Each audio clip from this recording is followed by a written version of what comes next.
going, everybody? This is Andre Hector, and welcome back to the Andre Hector Show. Let's get into it, right? Let's get right into it. Tyree Jahi. Mr. Jahi, Yes, before we sir. get started, sir, I'm getting ready to mute and you can take it from here, sir. All right. Our reading for the day from Daily Motivations for African American Success, December the 16th. Act on it. Quote, the secret of getting things done is to act, unquote. Benjamin O. Davis, first African American to command a U.S.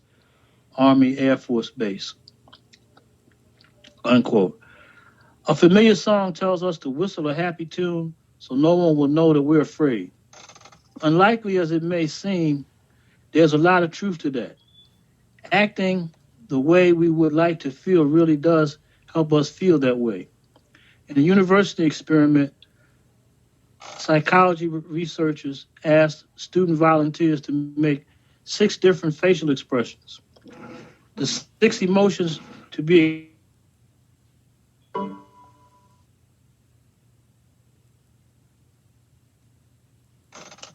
What happened? I think we may have lost Mr. Jahi, but in that case, he will be back with us shortly. and happiness. Okay. Findings were surprising. When the volunteers looked We're afraid, definitely their working on bodies these reacted as if technical they were issues. really I know. afraid. I know we got Their technical heart issues. rate speed up. This is what and their happens when you skin do a live temperatures drop. taping. For the most part, appropriate And when you physical do a live reactions also taping, occurred these are some of when the the other things that emotions you were have to portrayed. endure. Act Issues. as if We're getting it blank together. quote is an important coping technique in many self-help programs. If you are fearful, act as if you are the bravest person you know. If you're having a down day, act as if your job is to cheer everyone else up. The point, of course, is not to fool yourself about how you really feel. Acting successful is a prerequisite to success. Today, I can accelerate my positive results by acting out my objectives. And our guest that we're bringing on this evening, Mr. Bronson Williams, I've known him from way back when, in 2000, back to 2007, when I went on one of his radio programs when we had first got to Rocky Mountain, was looking how to expose our business, Movements Unlimited Performing Arts Company Incorporated. He had a Christian radio show, and it was one of the top shows in Rocky Mountain. Not only in Rocky Mountain, but in Eastern North Carolina. So I'm happy to have Mr. Branson Williams as a guest here. Start off by telling people a little bit about yourself. Of course, I'm a native of Rocky Mount, North Carolina. Of course, went off to school, graduated from Rocky Mount High School, and then went off to East Carolina University where I majored in communications, graduated there in 2013 from East Carolina with a degree in communications with a concentration in media studies. Since then, I've been working in local television and radio. Moved up from actually working in those capacities to actually owning my own. Here recently, we bought WNCR TV in Rocky Mount. Also, we have 102.5 now, The Promise, where we play gospel music in the daytime and actually play 90s hip hop and R&B from 7 until the overnight hours. For a little while, we had a newspaper as well. In Edgecombe County, I lost this newspaper. We created the Edgecombe Tribune. But so we do a lot, especially in the communication spectrum, community advocacy, all about it. Just finished recently running for mayor of Rocky Mount, North Carolina for my second time. We did a little better this time. Wasn't quite successful in claiming a win, but there's always next time. Bronson, again, this is David Murphy, publisher of the National Black Unity News. I had an opportunity today to look at your webpage. And you're a very interesting gentleman. Like I say, you're very strong in the media services. And the National Black Unity News is a newspaper, a nationwide circulated newspaper. And we have various lines of communication, which this podcast is one of them. We also have a nationwide Black business directory. And our format is dealing with Black African American people in the United States, nationwide and beyond. And based on your background, what I've read thus far is that you're a pretty, good advocate for not only businesses, but you're a community activist as well as in media services. And I just want to ask you this personally: what is your take or state of the union or state of mind with Black America in the United States right now? What's your take on our situation, and do you have a solution to our situation? I think a solution certainly would be $1 trillion uh, advent of something of some nature. But certainly the value of blacks in America is something that we've always had historical problems with. That dates back to the Constitution, who was just 3/5 of a person as it comes for property matters. And so the black community has always struggled to deal with sustainable value, sustainable equity, because anytime there is a development of black success, there's always the situation in which society tears that down, right? You look at Rosewood, Florida, you look at a number of things where you see some economic successes, situations from, and it always has a sense of leaving itself. So when it comes to what a solution is, that the best solution is what I see here is the word unity, right? Whenever we can get out of that Willie Lynch type syndrome where we have all these differences dividing us and really come together and unite as a people, is when we'll truly see those realized sustained success stories. We have temporary breaches of short-term success, and somehow or another, our eyes get bigger, and then we forget that what got us there.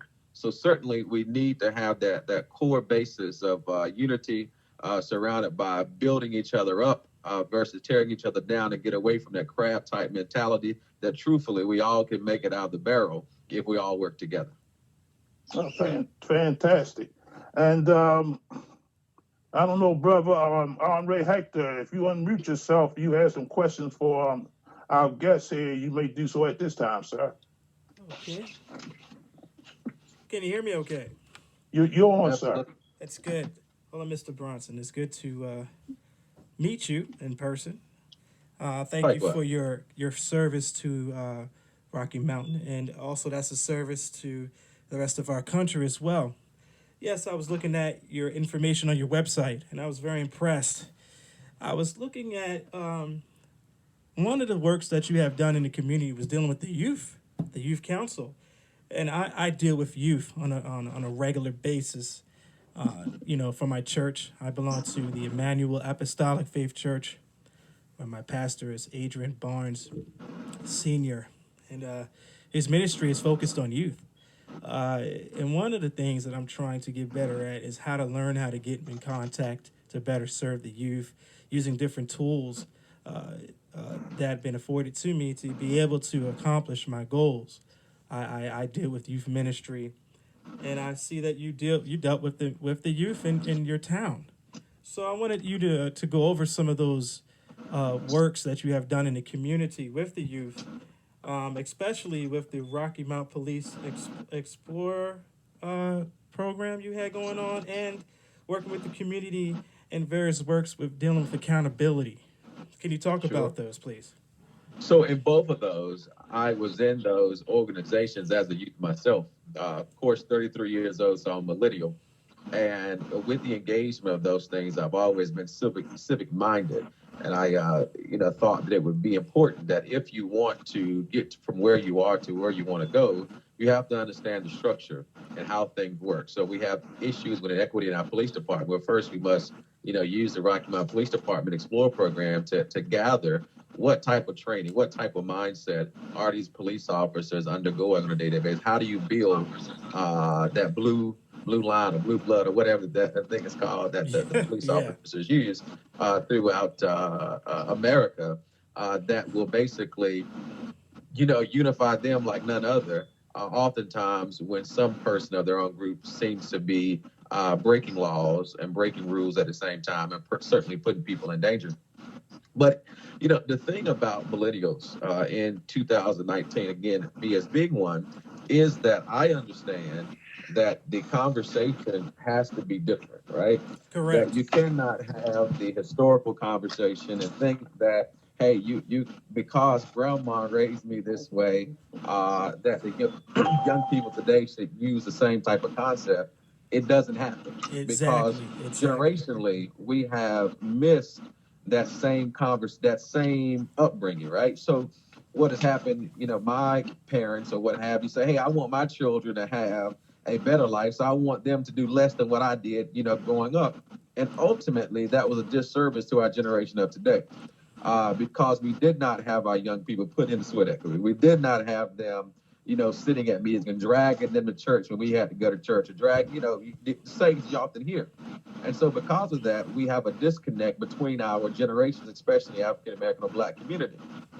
And we cannot use those same historical approaches and think that we're going to have some type of sustainable value going forward. You've got to sit millennials at the table and say, what is it that you want? Exactly. What is your goal? Right. Now, how do you think we can accomplish this, and let them be a part? Because here's the deal.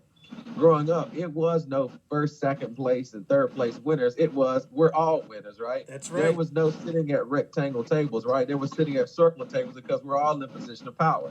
So I think we have to understand that mindset and say, hey, when we're going into a conversation with young people, we've got to basically treat them as equals if we want to have any type of chance of entering into that space. Exactly. And that space is needed, because that is our future generation. When you talk about the largest voting bloc, that's your millennials, right? But we don't engage in voting. There was, I think, 276 persons who identified as millennials who voted out of 10,000 people in this last municipal race, right? Now, are we registered? Absolutely. But what happens oftentimes, too, is we'll have these voter registration drives and say, hey, vote in this election because it matters. But we only talk about it in the instance from that election. We never talk about the long-serving value of voting.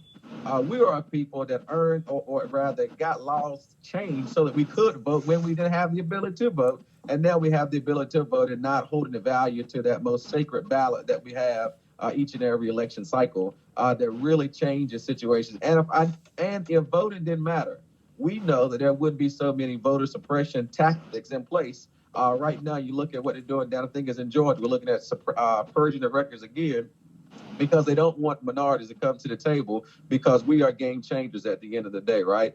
But again, going back to your initial question, that is, we have to have a shared value and vision approach when it comes to dealing with young people in 2019 and beyond. And then I think we can get back to a place where we used to be yesteryear, but we're not there today. So we've got to use the system that's in place today if we really want to reach our young people.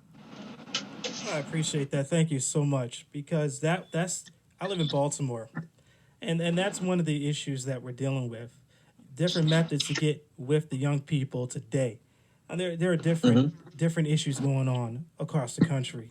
I don't know what other issues are going on with different states, but I know about Baltimore, and that's one of the things. Trying to get in contact with the youth, sitting them down, getting them involved, making them accountable, because accountability is only accountability when you have to be accountable for something. And I like and I like that. I appreciate you expressing those things. Thank you. No problem. Okay. I'd like to ask you one more question. And Sure. everybody, have motivational inspiration to do various things.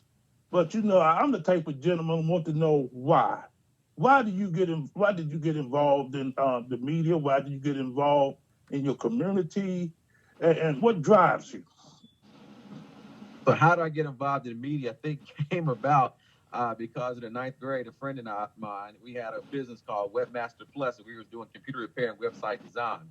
So we designed a website for the local television station at the time, which we have two stations in Rocky Mount now, which is WHIG TV at the time. And instead of him, compensating us financially for the website work, he said, hey, we're going to give you a television show. So we had a TV show called Your Internet Connections, where we got on TV, talked about computer repair.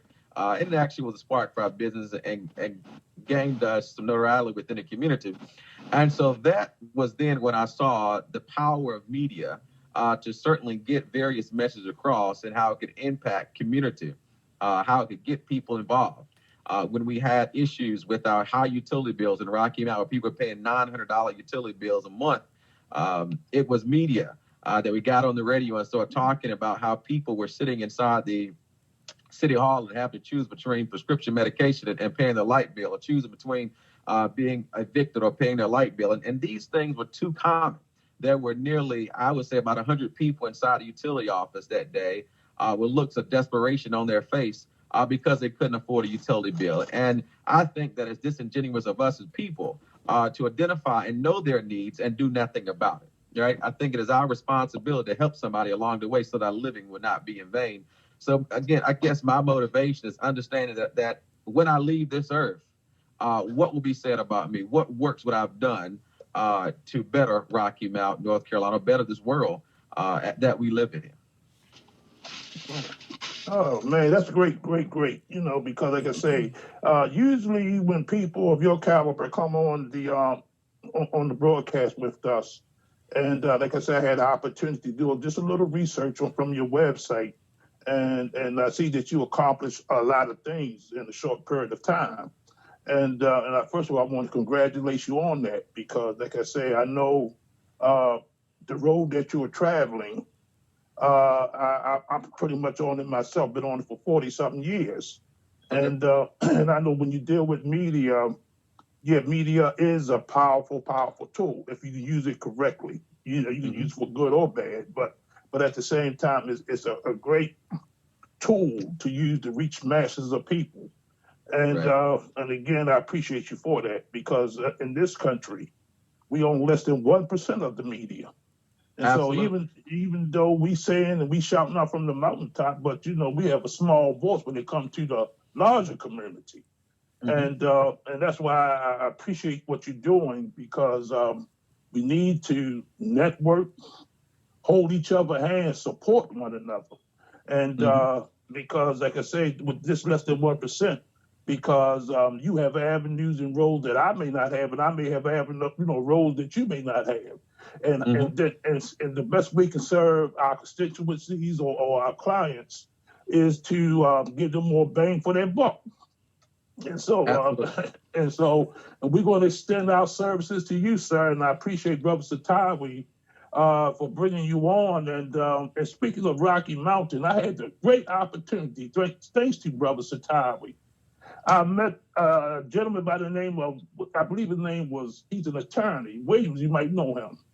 And he was doing a magazine for Rocky Mountain, the historical, part of it. Okay. And I'm the one that did the layout for it. Okay. And I had the opportunity to see, not directly, but indirectly, a lot of people that came from out of Rocky Mountain and spread all over the country, like the gentleman who was the coach. And they made a movie out of it with Denzel Washington, I believe. Right. And then there was a gentleman, I think he's in California, he's a farmer. And then the high school that you mentioned, I believe, so many great people came from out of it. Even the gentleman who had instrumented in getting that museum, And so, Rocky Mountain is not one of the biggest cities, but a lot of powerful people came from out of that area. Absolutely. And that just goes to show you, that's why I say the power of media is so powerful, because Baltimore, I don't care what little town, God has blessed us with great minds and great assets if we use them properly. And that's why those of us who are in the media, that's why we are so important, because like I said, there's a host of great ideas, a host of great people with great aspirations, but they can't get their word out there without people like us, because most of the time, the larger community is not going to share that with you. Matter of fact, there's a concerted effort to keep us from getting that information out there. And so again, I commend you, sir, for the work you've done, and I commend you because, like I say, I have when Brother Satawi say Rocky Mountain, I feel because I spend a lot of time working with that magazine, and when you spend that much time doing that, you almost like know the people, so I can feel the spirit out of it, and then I know a lot of people here personally. One of our editors' husband is Reverend Mercer. Husband came from Rocky Mountain, North Carolina. And that's my family, because we got family together through marriage. Okay. And so, like I said, it's a small world when you really look at it.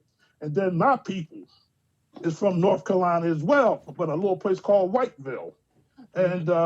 So I have strong roots in that state. And so again, I appreciate you being on the call. Brother Satawi, are you still with us, sir? Yes, I am. You can take it from here, sir.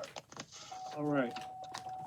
Bronson, some Yes, of the sir. challenges that, share with our listening audience some of the challenges that you went through. I remember looking and seeing the thing where they tried to say that you didn't live where you lived, and then some issues around not having the money to pay your campaign workers, and the smear campaign that went on to try to take people's minds away from the fact that you were a viable candidate, but you was a viable African American candidate, which brought on a whole bunch of other kind of things to try to discredit you.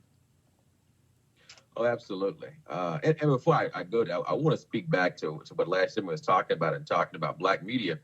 And that is that in our community, Black media is always the last resort when it comes to people earmarking budget dollars to support Black media. There needs to be a sustainable method in place to understand that when you have these great services and products that you're offering, it is that non-tangible thing, media, that really helps to spread the word out. A lot of our businesses fail because we fail to do the requisite marketing and advertise and let people know that your business and solutions exist. And so it's so important that we surround ourselves and support newspapers, magazines, radio stations, television stations, social media platforms financially. Because those are the things that could really propel us from where we are today to where we want to go in the future. Exactly. As it relates to my mayoral campaign, certainly this is the first time I ever had, and I ran against the incumbent who served for mayor for 12 years. This didn't happen the first time. But this time, the mayor now, who was just sworn in last Monday, spent well over $300,000 in his race.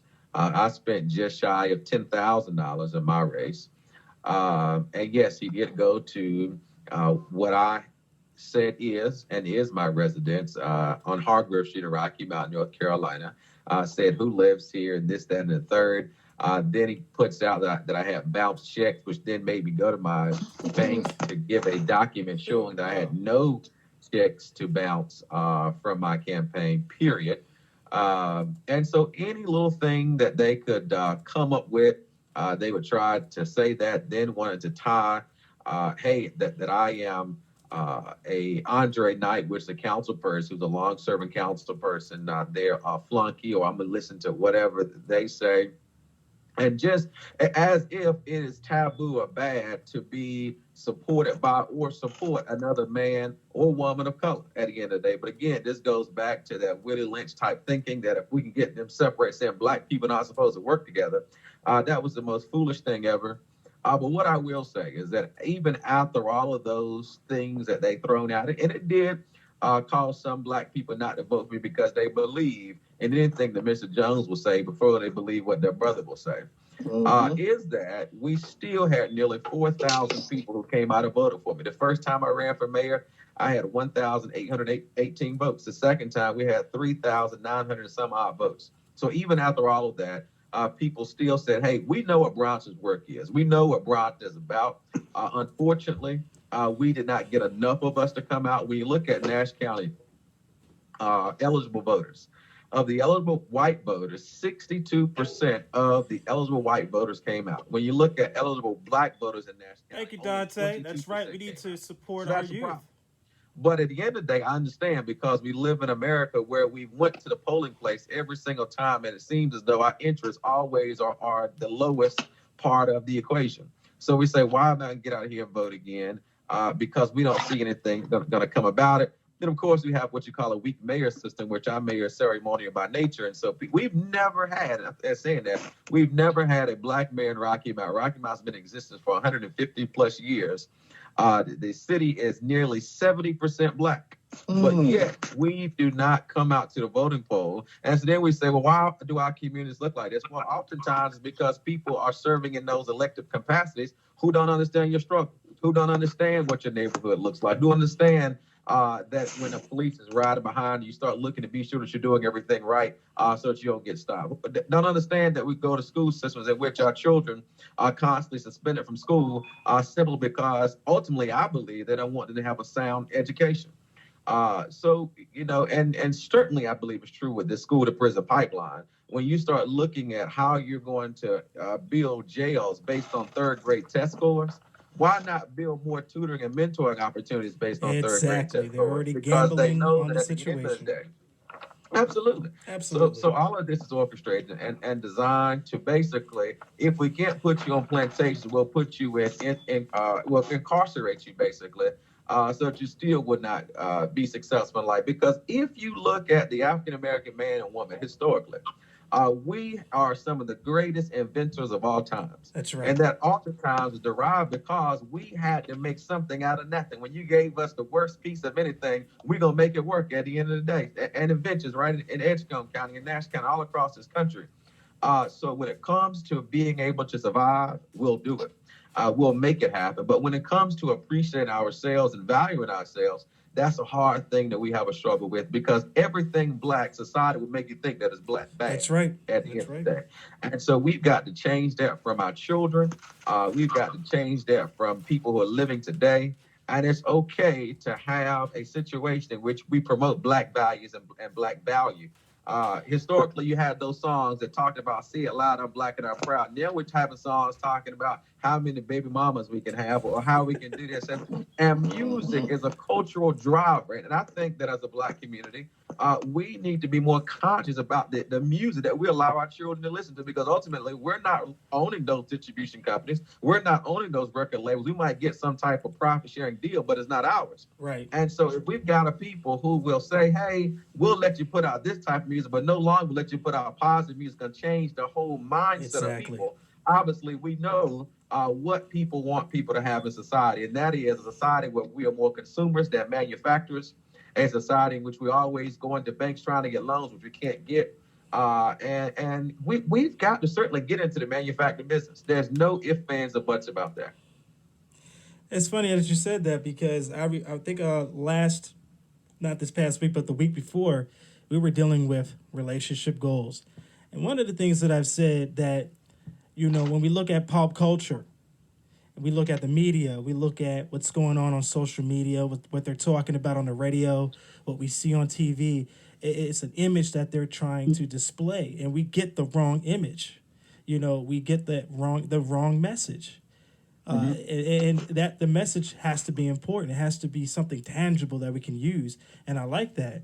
Like you said, when we look on the radio, they talk about how many women you could get, all this other crazy stuff. How can that help you develop the character that is in you to do what you have to do to develop the community? Nothing. So we need positive outlet. That's the key. And when I was looking at your bio, you was talking about believing and investing into the city you call home. I see that you had several businesses that promoted your community. Can you talk a little bit about those things that enhance the quality of the community?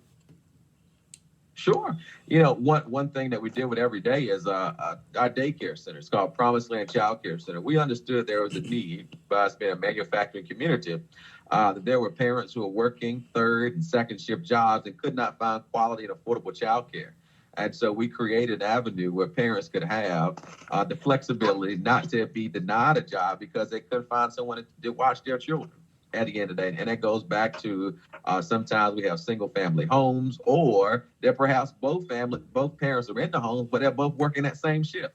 And so, or they both have rotating shifts where it makes it just a difficult situation. So certainly, when you know that you can have somebody to provide a quality child care and not just taking care of children, but being sure that children have a substantive educational platform at that child care center in which they're ready when they go to school. That when my goal was that when children come out of our daycare center, the teachers at our school system know they went to Promised Land Child Care Center. That was and is still the goal of our facility.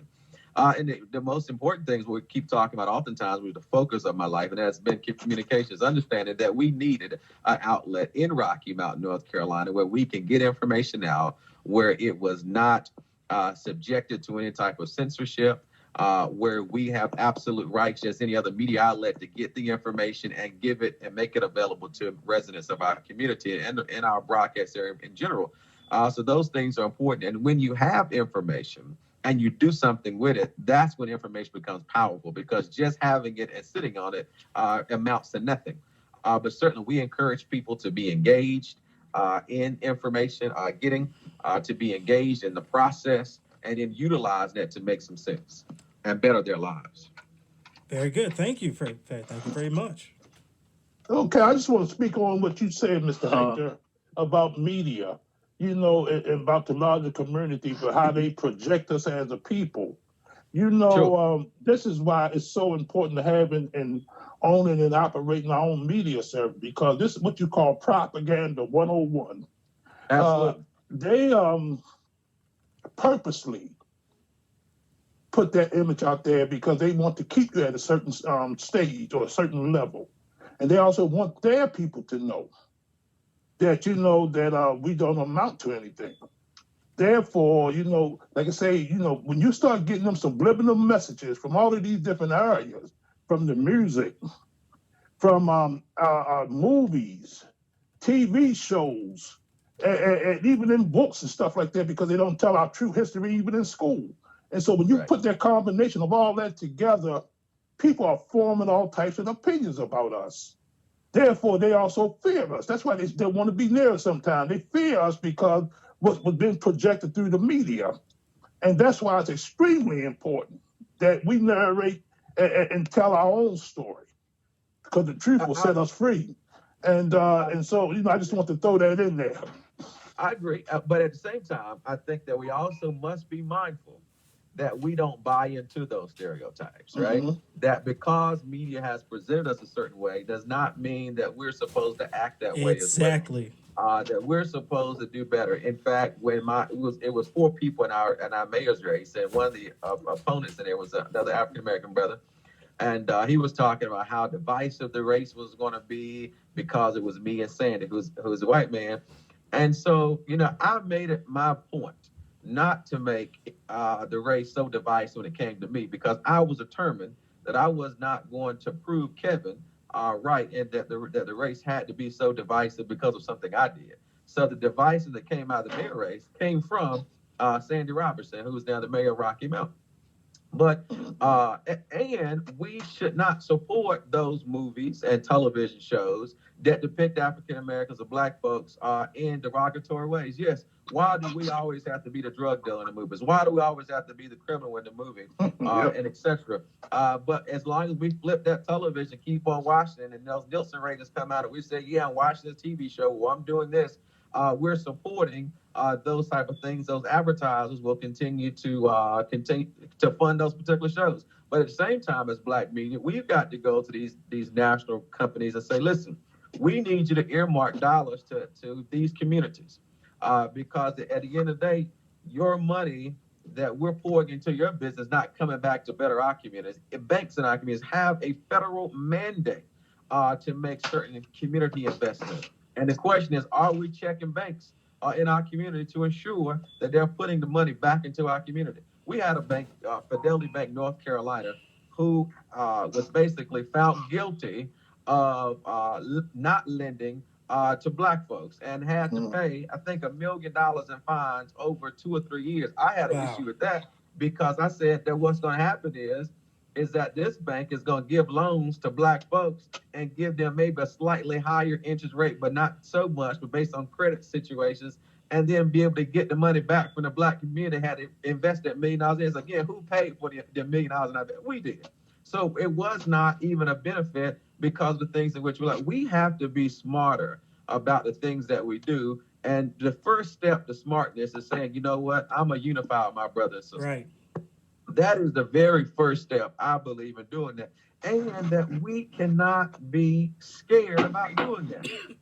For some reason in America, it is taboo. It is shameful for some reason to show support to a brother or sister who looks like you, who more relatable to you because you go through the same struggles. But folks will make you feel like you're not supposed to do that. And that's great. And that is not a knock against other races. It's just simply showing, hey, I understand where the wrong is. So let's help us get it right. Because here's the deal. And I said this to some man the other day because he texted me and said that it seems I have a great disdain for white folks. And I said, that's not true. I said, I went to a predominantly white college.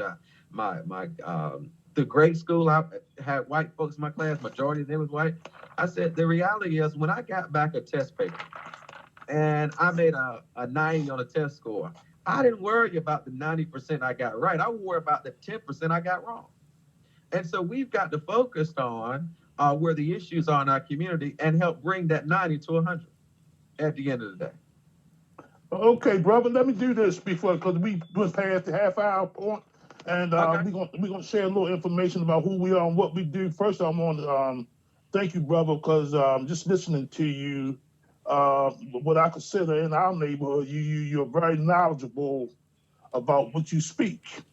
And but the National Black Unity News is a publication for us and by us. Uh, we have a unique distinction about our publication because it's a collaboration. We have come together for the sole purpose of uplifting our people, our businesses, and our communities. And so we encourage our listening audience to support the National Black Unity News because we are here to support you. And I also want to let you know about our nationwide African American business directory. This is a powerful tool that connects the dots from not only here locally, but nationwide. It breaks down to every zip code. And so, because if you want your business exposed for an entire year and getting more bang for your buck, we make it affordable so that everybody can participate. And so join the National Black Unity News Business Directory, participate in the National Black Unity News newspaper, and participate in our podcast, because all of these tools are designed to uplift you, our people, the Black people, African people, people who have their roots in Africa, people that looks like me. And I want to thank you to our guests, and I want to thank our co-hosts. And with that being said, I'm going to take this thing back because I know Brother Satavi wants to share a little bit of information. And then after that, we're going to open up the lines for discussion because I'm quite sure some people online would like to join this discussion. So, Brother Satavi, back to you, sir. Yes, sir. Bronson, could you share with them about the Weekly Defender that Brother Nehemiah Smith puts out, and the inspiration for that newspaper that he puts together came from publication of an old newspaper that Mr. Murphy used to put out called The Informer. One day, me and Nehemiah was sitting around talking, and he wanted me to share with him what did I used to do in Baltimore. So I pulled out an old copy of The Informer, and I showed him the Togetherness Unlimited section of that paper, and also a pull-out section that we had for the Rodno Heights Culture Center, which was a business that me and my wife ran as far as taking a city recreation center and turning it into public space. And, and that was what connected me and Nehemiah initially, and then from there went on to help him with his taxes and several other things. But could you share with them, because I know you and Nehemiah do a lot of stuff together, about the publication, The Weekly Defender? Oh, sure. That is a public, and in fact, I think he may change the name from the Weekly Defender to just the Defender to go to start producing it a couple of days throughout the week. In fact, Nehemiah and I are supposed to go to Baltimore sometime before the end of this year, because Baltimore has a program called Safe Homes or Safe Neighborhoods or something. They just power Safe Streets, I believe it's called. Safe Streets. Okay. And so we're going to look at that program because we want to implement a similar program in Rocky Mount, North Carolina. And so we've already had the support of the city to do it. And they're going to take our leadership on that. But we want to go to the source of where that is. But yeah, the Defender is still out there giving information to individuals on a weekly basis. And I think he just now is getting it online as well. So people will be able to, and that'll be updated even daily with different things to catch up with the current local newspaper as well. Okay. All right. This is what I'm going to do now. Thank you, brother. I'm going to open up the line. And if you have not background noise, if there is some background noise, *6 yourself. But if anybody want to speak to our guest, Mr. Williams, this is the time to do so.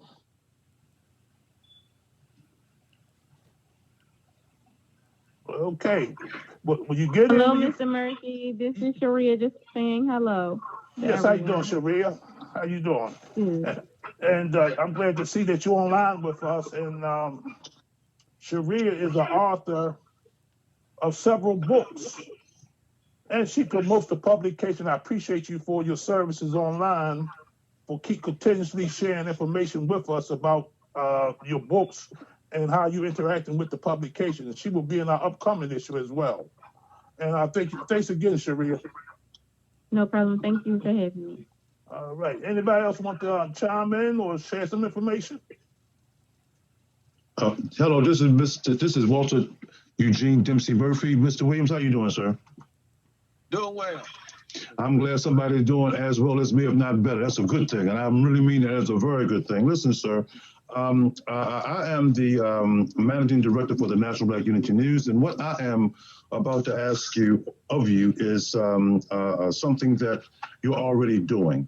And I understand that you have a newspaper that's coming out either a weekly or a more than one time a week. Is that correct? Well, that's a friend of mine. So in other words, you don't have any skin in that game? No equity, no sir. Okay. Well, the only reason I brought that up is because in this upcoming issue, what you guys were talking about is just what my article is about.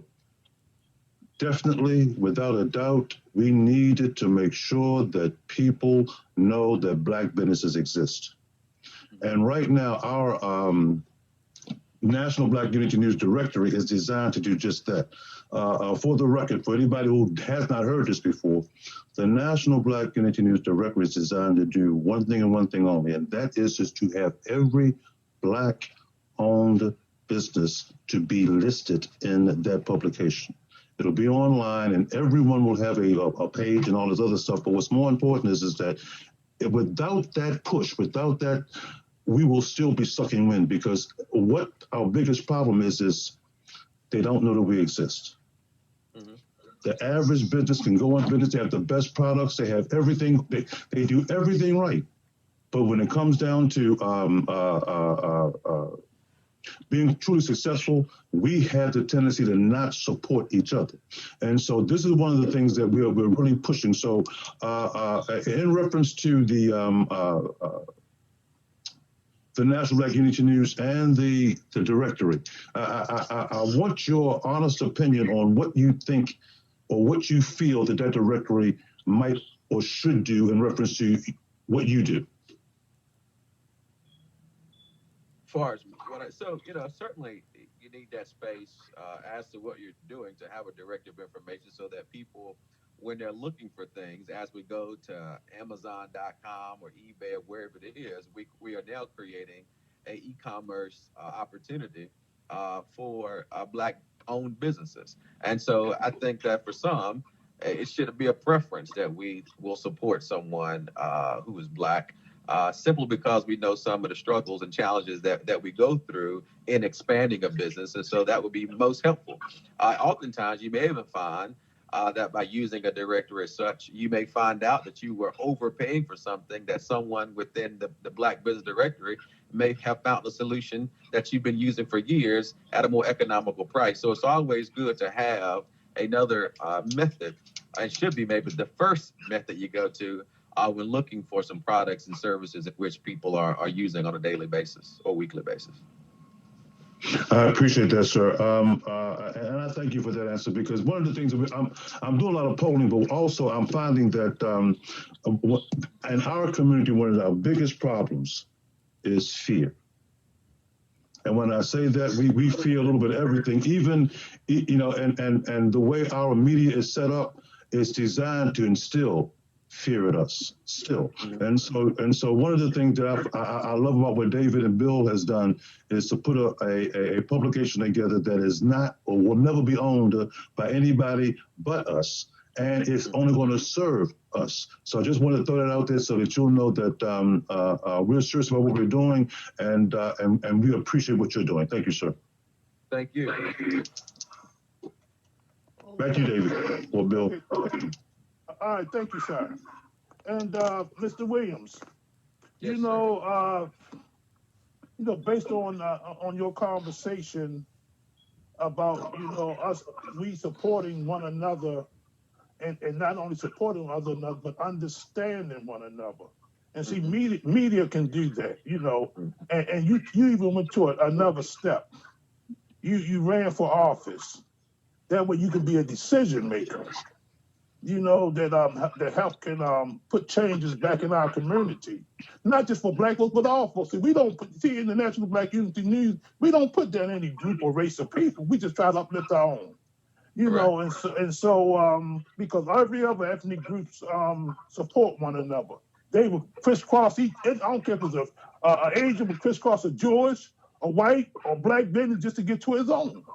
Right. And because they understand the importance of supporting their own, they understand that when they take their dollars and support another business, that they can send their children to better schools or build their own schools, matter of fact. And I often tell people on these airways is this over the world and set up shops in our communities.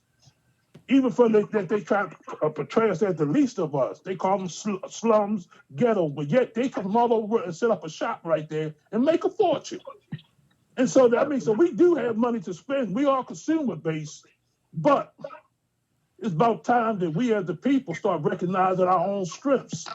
We need to take back those, because when I was coming up, we saw Black businesses in the community. We saw these things until integration took place. We took our dollars and went out and support everybody else's businesses, but nobody came back to support ours. Absolutely. And so, that's one of the detriments that happened to our community. That's what happened to our businesses. Even here in Baltimore, we had our own hospital with Black doctors. They ran that. Well, they are ours, And we had all types of things in the neighborhood. But now you don't see all of them things has been, just like you just mentioned, Omaha. I mean, what's that place where they bombed the place up? Black Wall Street. All of them, everything we had. But this time, they work smarter. Awesome. Yeah, Right. They work smarter now because there's other ways that they send out subliminal messages that to keep us from where we go. They don't have to physically shoot you all the time. That pen is mightier than the sword. They can use that pen, man, and do all kinds of legislation. Amen. And like you said, from the school to the prison system, all of that is by design. And so, but it's time that we as a people, like you just mentioned, sir, we have to learn to do for ourselves again. We have to take our own responsibility. That's right. Take our own Because responsibility. ain't nobody comes back to save us. Nobody but us. And with that being said, gentlemen and ladies, look, the line is still open, and I want to thank our guests. We still have about 10 more minutes to share information. But again, sir, I appreciate you coming online with us, and anything we can do to help support you in what you're doing. Call Brothers of Time, and I'm quite sure we can exchange numbers, and because, like I said, it's power in numbers, and it's a small world. It's a very small world, through this communication system. And you will find that we're connected closer than we think sometimes. and I mean, seriously, and that's the way it happens. Just like you mentioned Rocky Mountain, all kinds of those cases. Like I said, I got so many people I know to come from there. David, tell him. We got Williams all through our family, okay? Yeah, of course. I'm serious. That's why I mentioned that. A bunch of them, okay? So, yeah. But in any case, but even deeper than that, I feel real kindred to you, not because you're Black, but because you're in media. And you understand the power of media and the input that it can have on our community. And we need more like you. They need more like me. Because, like I said, we own less than 1%. But hopefully that's what changed. And you said one powerful thing. You said, we have to connect with one another. We have to.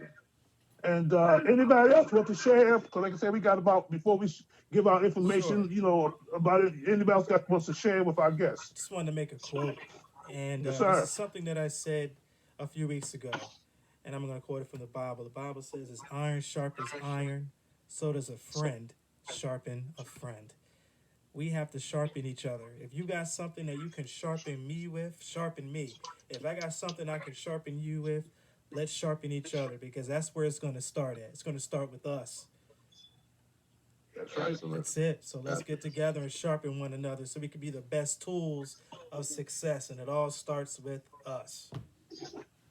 All right. And while we still have you online, Mr. Hector, give up your information so people know how to get in contact with you, sir. Not a problem, sir.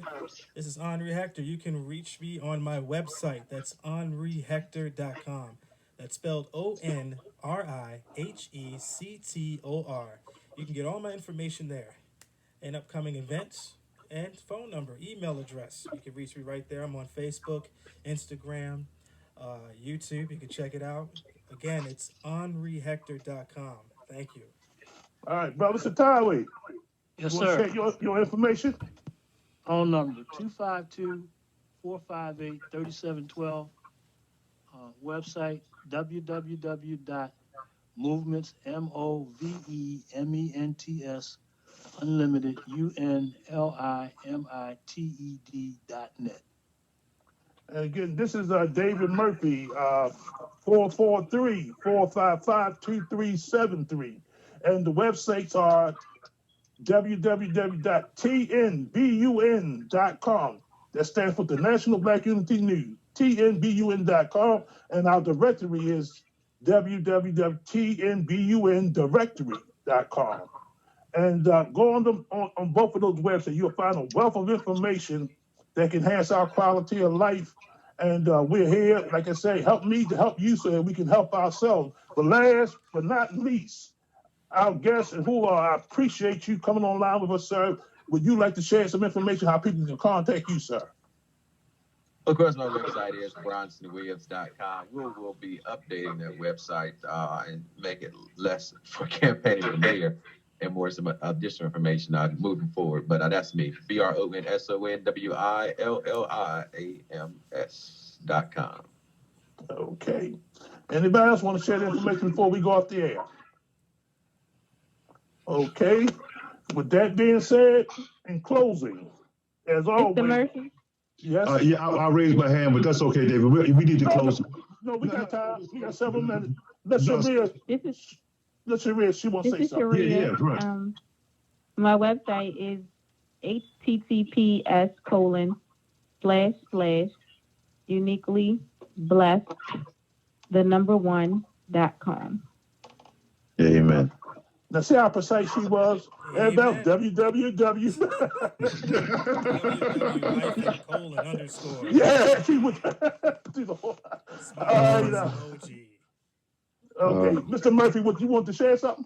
No, I was just going to tell Mr. Williams that I'm going to get in contact with him very, very soon. There is a couple of things I want to discuss with him offline. That's all. And so just look for my phone call, sir. Again, you'll see it's Walter Eugene Dempsey Murphy. Okay, sir?